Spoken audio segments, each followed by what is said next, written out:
The Larathi colony of Sci-Fi 7 had always been a model of efficiency.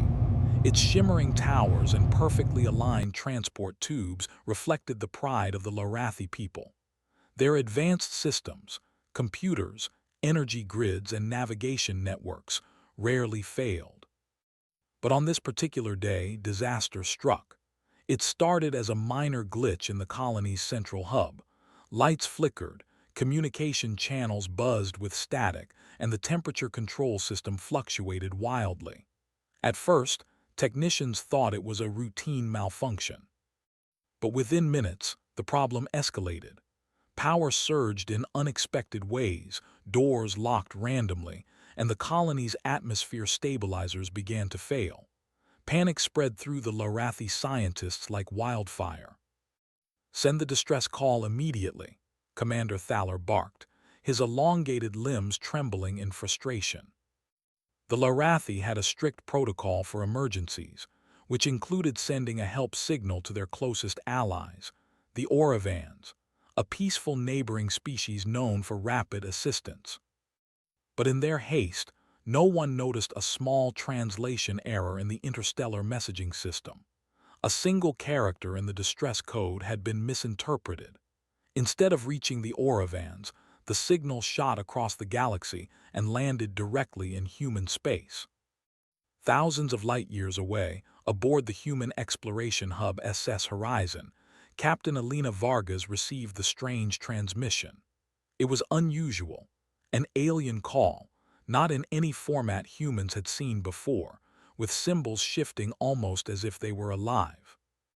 "What in the galaxy?" Alina muttered, staring at the flickering display.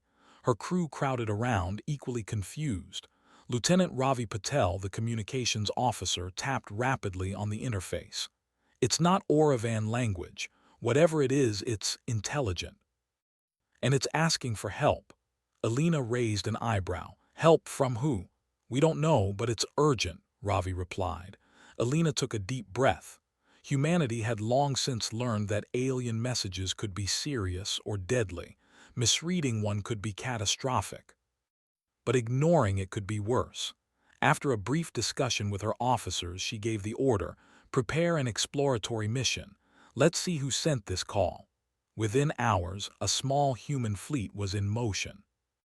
Ships larger and faster than anything the Larathi had ever imagined surged through hyperspace lanes. What the Larathi thought would be a minor Oravan response, maybe a few repair drones and engineers, turned into hundreds of human ships appearing in orbit. On Sci-Fi 7, the Larathi watched in awe and fear. Towering craft with strange shapes, shining metals, and strange lights hovered over the colony. Hundreds of craft, not a single one like theirs. Commander Thaler's voice trembled. This is not Oravans. They are massive." The humans wasted no time. Small shuttles descended first, moving with precision and speed. From the shuttles emerged humans in simple uniforms, carrying equipment that looked ordinary but was astonishingly versatile. They moved quickly, scanning, analyzing, and taking notes.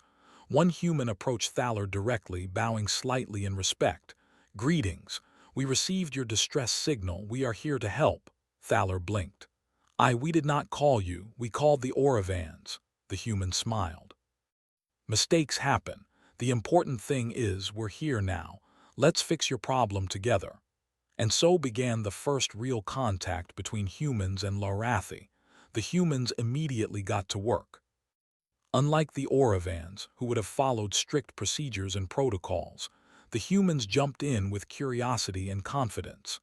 They touched panels, adjusted circuits, and rerouted power lines in ways the Larathi could barely comprehend. One young human engineer, a girl named Myra, leaned over a glowing console and tilted her head. "This system is fascinating. It's similar to ours, but it's flexible. Let's try rerouting the core flow this way." The Larathi technicians gasped. "You can do that?" "That is impossible," Myra shrugged. "Nothing's impossible if you try a different angle." For hours, humans worked alongside the Larathi. They laughed at small mistakes, adapted instantly when something went wrong, and never hesitated to test unconventional solutions. Slowly the flickering lights steadied. Doors unlocked, temperature stabilized, and communication lines cleared. Commander Thaler, watching from his observation deck, felt a mix of relief and bewilderment. Humans were fast, brave, and remarkably adaptable. Even the smallest human actions had huge impacts. One simple adjustment to the energy flow stabilized half the colony instantly. "By the stars, they are extraordinary," Thaler whispered. Meanwhile, Captain Alina walked through the colony, noting the alien architecture. "Keep calm, everyone," she told her team. "We're here to help, but remember, we're guests in their world. Respect their systems, observe, and collaborate." The humans did more than repair. They optimized. Power systems that had once run inefficiently were now flowing smoothly. Resource management became simpler. Even alien transport systems started operating faster under human adjustments. The Larathi, who had lived for centuries thinking their systems were flawless, could only stare in awe. By the end of the first day, the Larathi began to understand something important. Humans were not just helpers, they were innovators. Every problem that had stumped the Larathi for hours, humans solved in minutes, sometimes in ways the aliens would have never imagined. Commander Thaler addressed his people. "These humans, they are not like anyone we have met. They are fearless, creative, and somehow faster in thought than our finest minds. We must learn from them." Back on the human fleet, Alina reported to headquarters. "Mission report, distress signal confirmed. Colony stabilized. Larathi systems fully functional. Humans are humans. Standard procedures do not apply." Her officers laughed. "You mean they're just humans?" Alina smiled. "Exactly, and that's why they work so well." That night under Scifi 7's twin moons, humans and Larathi worked side by side. Humans set up observation posts, analyzed alien technology, and even suggested improvements that made life easier for everyone. Larathi families, initially frightened by the massive ships above, came out to watch. Children waved at humans, curious about their strange appearance and unassuming manners. For the first time, the Larathi felt something they had never imagined: hope and awe all at once. By the time the first day ended, the humans had not only fixed the systems, they had changed the perception of what was possible. What the Larathi thought would be a simple repair mission turned into an unforgettable lesson in ingenuity, courage, and collaboration. And far across the galaxy, humans did what they did best. They adapted, learned, and quietly prepared for whatever came next, because this was only the beginning. The accidental call had brought humans into the Larathi world, but in doing so, it had set the stage for something far bigger than anyone could imagine. The morning sun rose over Scifi 7, bathing the colony in a soft golden light. The twin moons, still visible in the sky, reflected faintly off the human fleet hovering in orbit.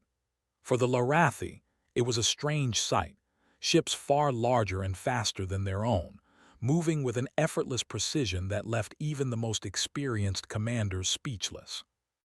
Inside the colony, humans had already begun their next day of work. While the Larathi were impressed by the initial repairs, humans were not content with working enough. They saw systems not only as something to fix, but as something to improve. Myra, the young human engineer who had quickly gained the respect of the Larathi technicians, crouched beside a glowing control panel. "If we adjust the energy flow here," she explained to Thaler, "it will stabilize all secondary systems automatically. You won't need to monitor them constantly." Thaler, still trying to understand human thinking, raised an antenna in curiosity. "You mean, you are changing our system permanently?" Myra nodded. "Not permanently, just smarter. It will still work with your normal operations. But it will be faster, safer, and more efficient." The Larathi gasped. They had never considered that a visitor could improve their systems, rather than simply repair them. Elsewhere, human technicians were exploring the colony's resource distribution network. Water, energy, and food supplies were controlled by complex algorithms, but humans observed a simple pattern. The system was overly cautious, wasting resources unnecessarily. "Try this," suggested a human named Carlos, adjusting the flow of nutrient channels to agricultural zones. Within minutes, the plants began to thrive more evenly, and energy consumption dropped. A Larathi scientist watching nervously whispered to her colleague, "How do they know? How do they understand it so quickly?" "That is the mystery of humans," her colleague replied. "They think differently, but it works." Captain Alina, walking through the colony corridors, paused to observe a group of humans and Larathi collaborating. Humans didn't just give orders. They demonstrated, experimented, and adapted in real time. A human would try a small change, see the result, and adjust again immediately. The Larathi, used to following strict calculations and protocols, found this approach both chaotic and astonishingly effective. At one point, a minor miscalculation caused a small containment field to flicker. The Larathi froze, expecting an alarm or disaster. But a human engineer, Samira, simply adjusted a control knob, observed a readout, and smiled. "That's better. Problem solved." The Larathi technician stared in silence. It works. Every time.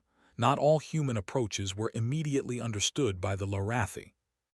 One humorous incident involved a ceremonial energy conduit, a delicate device the Larathi considered sacred. Humans, seeing it as a standard system, examined it, tested the circuits, and even nudged a few components. Alarmed Larathi supervisors rushed over, only to discover that the humans had optimized the flow, increasing efficiency without damaging the ritual function. "Strange beings," muttered one Larathi elder. "They touch, they experiment, yet nothing breaks."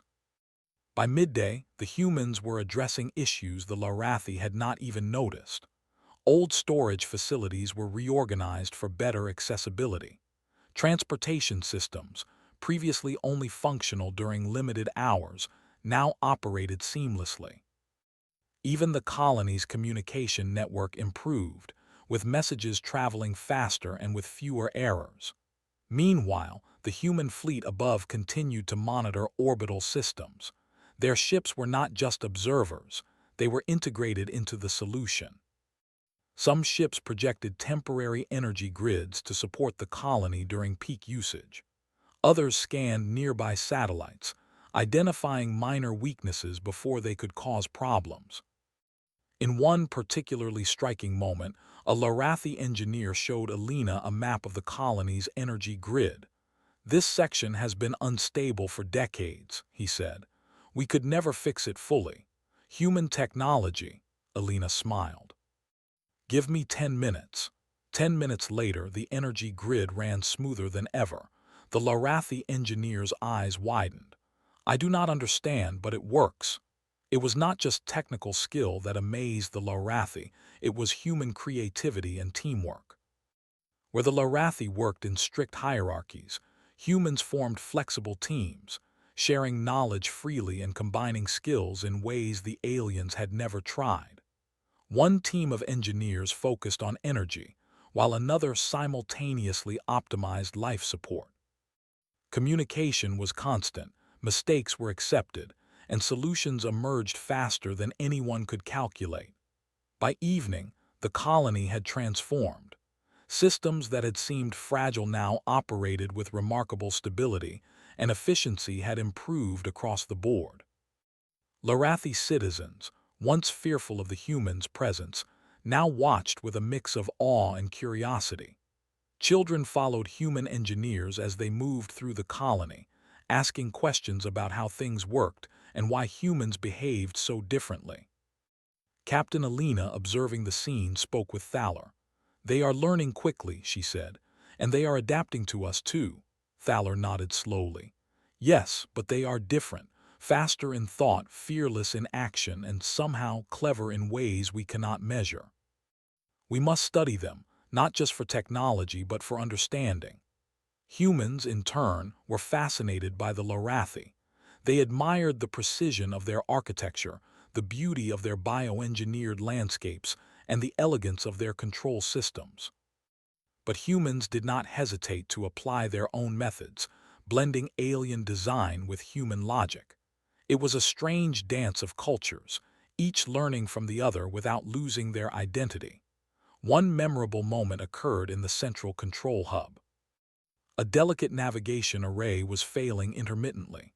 The Lorathi engineers had spent days trying to identify the root cause. A human engineer, Alex, walked up and simply touched the main console. "There," he said, "your signal is bouncing. Try redirecting it through this node instead." He pressed a sequence of buttons and the array stabilized instantly.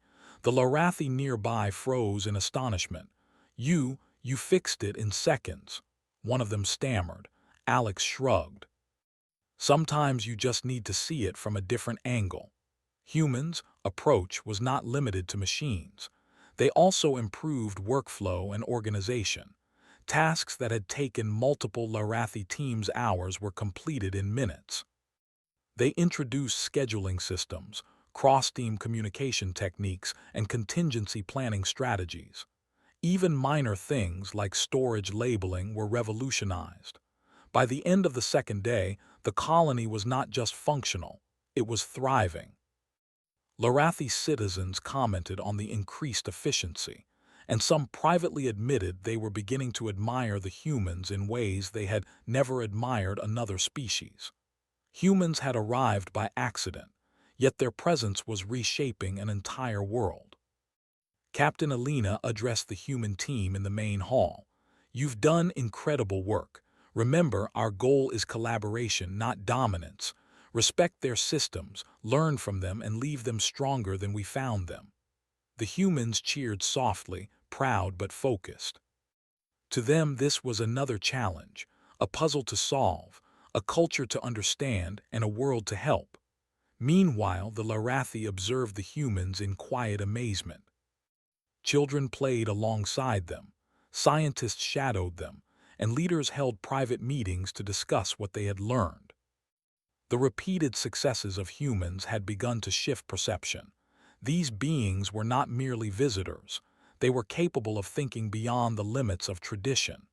Commander Thaler, in his private quarters, reflected on the day's events. "These humans, they are fearless, inventive, and fast.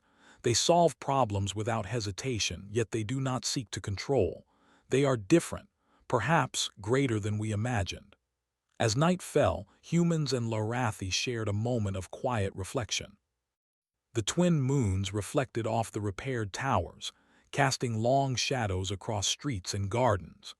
Humans laughed softly with children, helped elders adjust to the improved systems, and quietly planned the next steps in their collaboration.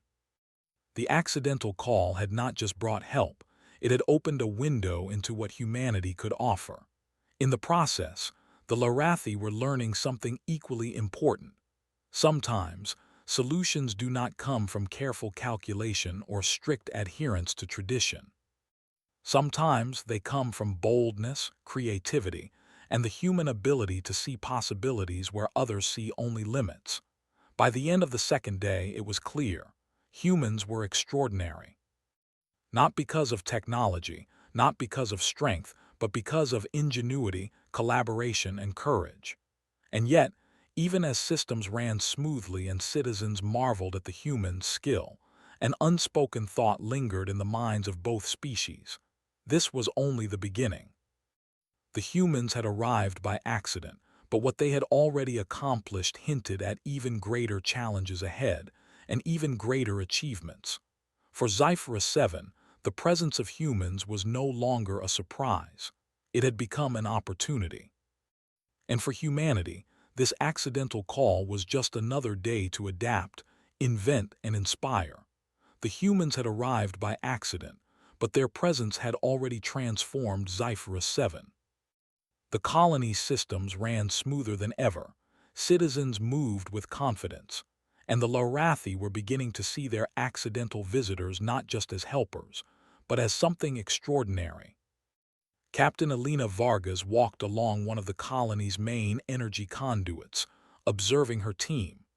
Humans moved quickly, calmly, and with a sense of purpose that seemed to electrify the entire environment. Yet despite their successes, Alina noticed something troubling on her portable monitor. "Ravi," she said, summoning the communications officer, "take a look at this. There's an irregular pattern in the planetary core output. It's minor for now, but if left unchecked it could escalate." Ravi frowned. "Are you sure? The colony systems are stable." "Exactly," Alina said. "That's why it's easy to miss. But I've seen similar signatures before. It's like a heartbeat skipping a beat slowly but steadily." Ravi nodded, understanding immediately. "So even though everything seems fine, the planet itself could be in danger." Alina's face was serious. "Yes, and the Lorathi don't know it. If we don't act fast, what we've repaired today could be undone tomorrow." Meanwhile, in the central control hub, Commander Thaler and his advisors were reviewing the humans' improvements. They were amazed at the efficiency and speed with which humans had fixed decades-old problems. But Thaler, observing the subtle readings on his instruments, noticed something he could not explain. "The energy flows are uneven," he muttered to an aide. "The humans fix the systems, yes, but there is something beneath the surface." That afternoon, the humans conducted a full planetary scan. The results were subtle but unmistakable. Scifi 7's core was unstable. A slow buildup of tension in the planetary crust threatened to cause massive disruptions if ignored. The problem had existed for centuries, but humans had unknowingly highlighted its vulnerability by altering energy flows and resource patterns. Alina called an emergency, meeting with Thaler and the senior Lorathi engineers. "We've identified a hidden instability in the planet's core," she explained calmly. "It's nothing immediate, but it could escalate over the next few weeks if we don't intervene." The Lorathi engineers exchanged nervous glances. We thought humans had stabilized everything," one said. Alina shook her head. "Stabilized your systems, yes, but the planet itself is a separate challenge. We need to act quickly." At first, the Lorathi were hesitant. The solution would require unprecedented collaboration and a willingness to try methods outside their traditional approach. Humans, however, immediately began forming teams, simulations, and contingency plans. Myra gathered a group of Lorathi technicians. "We'll need to redirect energy from multiple sources to reinforce the core," she explained. "It's not dangerous if we control it carefully, but timing is critical." One of the Lorathi engineers, a cautious veteran named Kivrin, hesitated. "We've never attempted such a procedure." "The risk is high," Myra smiled. "We humans like high stakes. It keeps us sharp." The team began working methodically. Humans and Lorathi shared knowledge freely, combining alien precision with human creativity. Humans suggested using large drones to redistribute planetary energy, an idea that the Lorathi initially thought was reckless. But with careful planning, the drones were deployed, controlled simultaneously by both species, and positioned around the planet to support the core's stabilization. Meanwhile, Captain Alina coordinated the human fleet above orbit.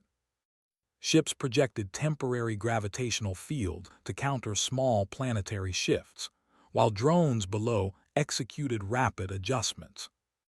The Lorathi could only watch in awe as humans juggled multiple systems simultaneously, responding instantly to minor fluctuations and recalculating solutions in real time. Hours passed. Sweat glistened on human brows, antennas twitched nervously on Lorathi engineers, and children who had been watching from safe observation points whispered among themselves. Humans remained calm, confident, and unyielding. They tested, adapted, and recalibrated continuously, never panicking even as unexpected fluctuations arose. At one critical moment, an unexpected surge threatened to overload the drones controlling the core. Kivrin froze. "We must abort," It will fail, Myra shook her head. No. Not yet. We can compensate. Look at the secondary nodes. Adjusting these will relieve the load. With precise adjustments and rapid calculations, the drone stabilized and the surge dissipated. Kivrin stared in disbelief. I cannot believe it. It worked. By nightfall, the planet was stable, not just temporarily, but reinforced for the long term.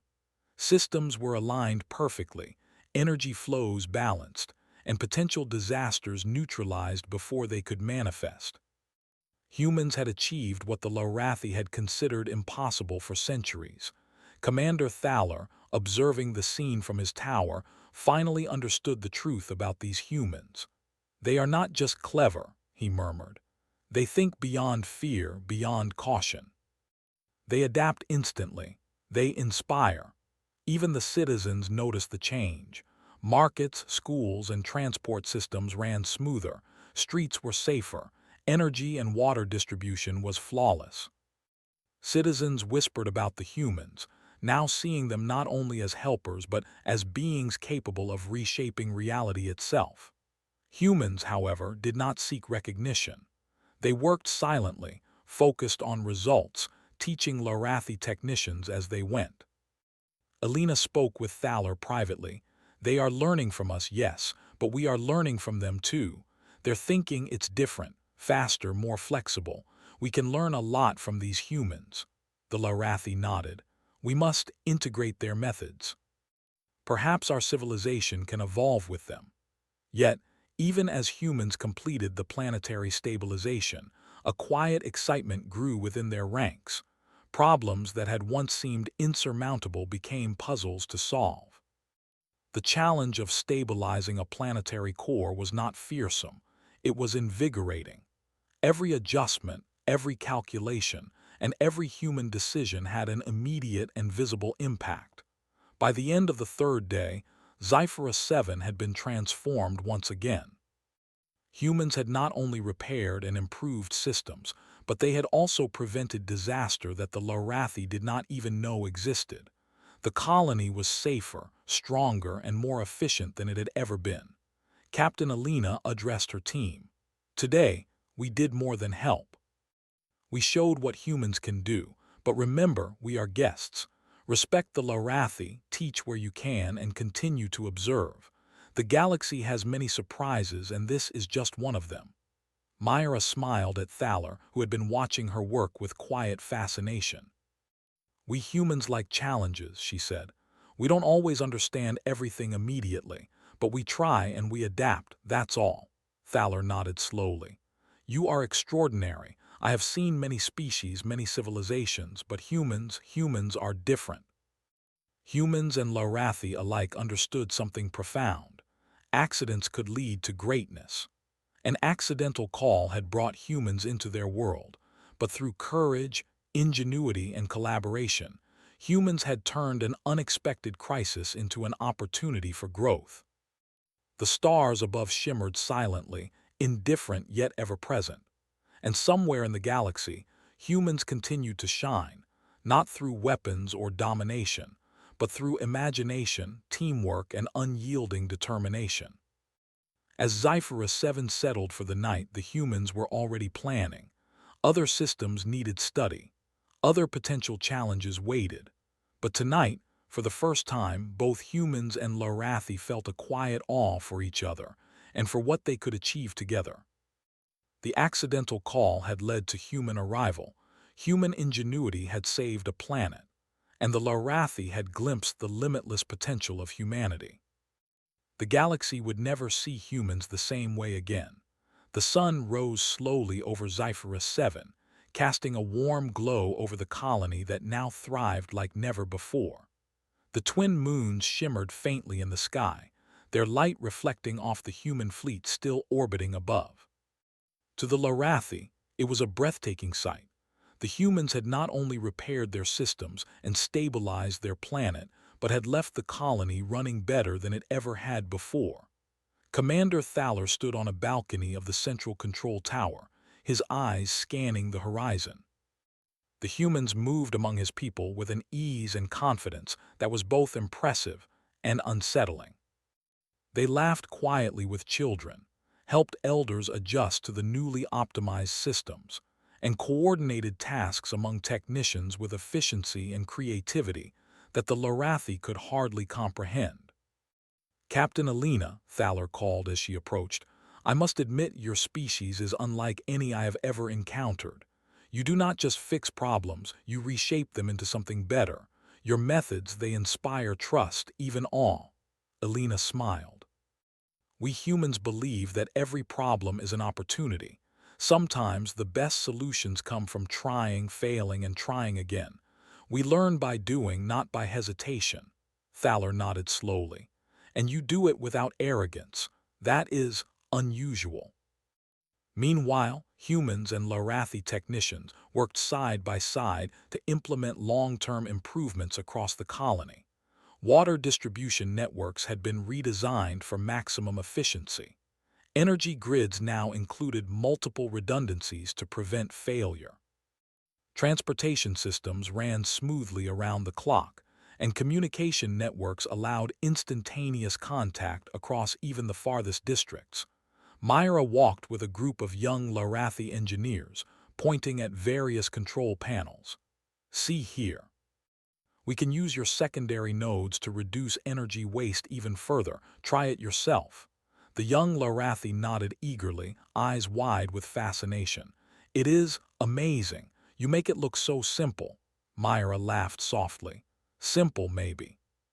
But it works because we observe, experiment, and adjust. That's what makes it effective."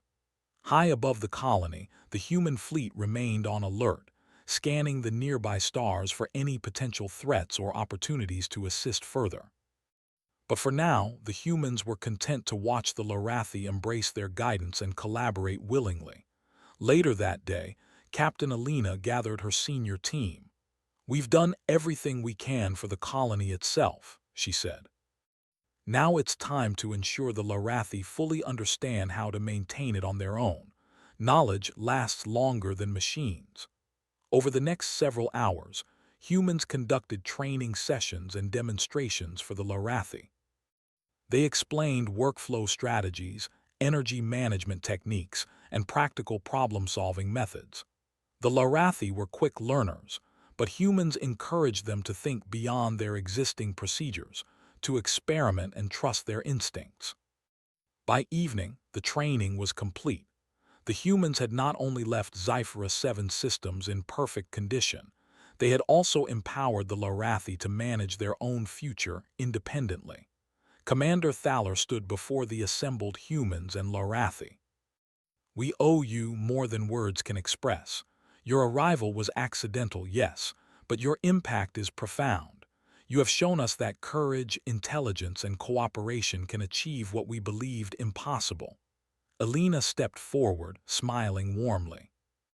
"We didn't come here expecting thanks. We came to help. But it is humbling to see the results and to see your people embracing the possibilities alongside us." One of the elder Lorathi approached Myra. "You are young, yet your mind is sharp beyond measure. Humans, you are unlike any species I have studied. You adapt, you learn, you dare. We will never forget this." Myra shook her head, a modest smile on her face. "We are just humans. We see a problem, we try to fix it, and we keep going until it works. That's all." But the Lorathi knew it was far more than that. Humans were resilient, inventive, and fearless, and their ability to collaborate across cultures made them exceptional. That night, under the twin moons, the colony held a small ceremonial gathering. Lorathi families, officials, and children came together to honor the humans. A ceremonial energy light display illuminated the city, synchronized with the humans' fleet above. The humans watched quietly, their usual humility contrasting with the grandeur of the tribute. Thaler approached Alina. "This is our way of saying thank you, but more than gratitude, it is admiration. Humans, you are remarkable. Perhaps in time our civilizations can achieve great things together." Alina bowed slightly. "We hope so. The galaxy is full of challenges and opportunities. Together, we can learn from each other. The next morning, the humans began preparations to depart. While the Lorathi expressed a desire for them to stay, Captain Alina reminded them gently, "We have responsibilities elsewhere. Other systems may need our help or our guidance, but we will return if needed. And in the meantime, you have the knowledge to manage this world yourselves." Myra waved to the children who had grown fond of her presence. "Keep experimenting," she said. "Learn, adjust, and never be afraid to try something new. That's how you grow stronger." The Lorathi, inspired by the humans' example, promised to maintain and improve their systems using the lessons they had learned. But in private, many admitted they were already rethinking their approach to life, problem-solving, and even governance. Humans had left more than repairs. They had left a lasting philosophy of ingenuity and courage. As the human fleet began to lift off, the Lorathi watched in awe. Their skies were filled with shining ships moving with flawless precision, a display of power tempered by purpose, intelligence, and care. It was a sight unlike anything the galaxy had ever seen, and the Lorathi silently realized that humans were a force of change, not through force of arms, but through ingenuity, collaboration, and the courage to act. Captain Alina watched Scifi 7 fade beneath them, a sense of satisfaction in her heart. "We arrived by accident," she said softly to her crew, "but what we've done here matters. Sometimes accidents are how the galaxy finds the right people to make a difference." Ravi smiled. "Humans make accidents look intentional," Alina laughed. "Exactly." Back on the colony, Commander Thaler addressed his people. "Let this day be remembered, not just for what was repaired, but for what was learned. We have seen what courage, creativity, and determination can achieve, and we have seen what humans can do." Children played under the new lights, technicians monitored systems with confidence, and citizens moved freely through streets optimized for efficiency and safety. Scifi 7 was no longer simply a colony. It was a testament to what collaboration and intelligence could accomplish. The accidental call had brought humans into their lives, but humans had left a legacy far beyond the immediate repairs. They had inspired trust, respect, and hope. The Lorathi would never forget the humans who arrived without expectation, who worked without hesitation, and who left not only a repaired colony but also a new way of thinking, a new sense of possibility, and a profound admiration for humanity. And somewhere in the galaxy, humans continued their journey, their presence a reminder that even the smallest actions, taken with courage and intelligence, could reshape worlds, inspire civilizations, and leave lasting change. The accidental call had turned into a story of human ingenuity, bravery, and the limitless potential of collaboration. Scifi 7 would remember it forever. And the humans, humble, daring, and brilliant, continued onward, ready for the next adventure, the next challenge, and the next opportunity to show the galaxy what humanity could do.